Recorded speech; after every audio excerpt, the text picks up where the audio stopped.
طاقت جسمانی اور ذہنی ہونی چاہیے۔ جسمانی طور پر انسان جتنا طاقتور ہو جائے نا، اسے کسی نہ کسی سے ہارنا پڑتا ہے جب تک وہ ذہنی طور پر طاقتور۔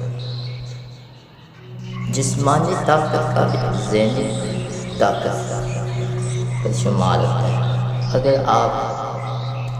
اگر آپ ذہنی طور پر طاقت رکھنا تو آپ جسمانی طور پر طاقت۔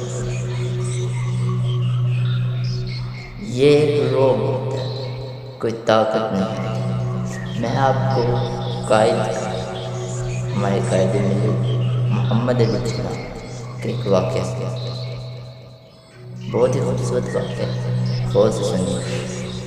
ایک دفعہ قائد محمد علی جناح قصور علاقہ تھا برصغیر کا، وہاں پر نہرو سے ملاقات، وہ ان کو قصور کو مسلمانوں کے حوالے کرنا، لیکن نہرو اس بات پر رضامند نہیں تھا۔ نہرو یہ نہیں چاہتا تھا کہ قصور مسلمانوں کا اجازت نہیں کہا ملاقات۔ بڑی سوچ سمجھ کے بعد کے ذہن میں ایک ترتیب ہے، قائد نے ایک شرارت کی نہرو کے ساتھ۔ وہ کوئی بھی شرارت کی تو نہرو نے کہا یہ آپ نے قائد اعظم نے کہا نہیں، آپ کا قصور، اور نہرو نے بھی کہا آپ کا قصور۔ ایسے چلتا رہا، لیکن قائد اعظم مانتے تھے، قائد اعظم نہیں، نہرو وہ کہتے کہ آپ۔ پھر قائد اعظم نے کہا اچھا، قائد اعظم نے ایک کاغذ فارم پیج رکھا اور کہا کہ یہاں لکھیں کہ میرا قصور ہے، میں وہاں جاؤں۔ لیکن اس نے لکھا، نہرو نے لکھا، اس کے باوجود بھی قائد اعظم اب بھی نہیں، آپ اپنے سائن کریں۔ نہرو نے سائن کیا۔ جب نہرو نے سائن کیا، قائد اعظم نے فارم پیج اٹھایا،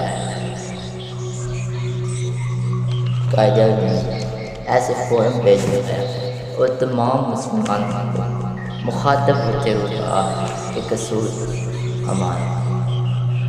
یہ قائد اعظم ذہنی صلاحیت کی تیز تھی کہ انہوں نے قصور کو بغیر کسی طرح جھگڑے کے نہیں پکڑا۔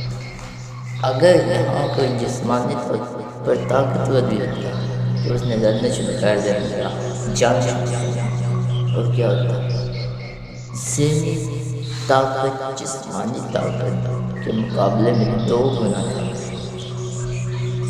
جو کام جسمانی طاقت کی جائے نا، ان میں نقصان ہو سکتا ہے، اور جو کام ذہنی طاقت اس میں نقصان نہیں، فائدے کئی۔ اس لیے انسان کو سب سے پہلے ذہنی طاقت کا استعمال کرنا چاہیے، اس کے بعد وہ اپنی کسی بھی طاقت کو استعمال کرے۔ لیکن آج کے معاشرے میں ایسا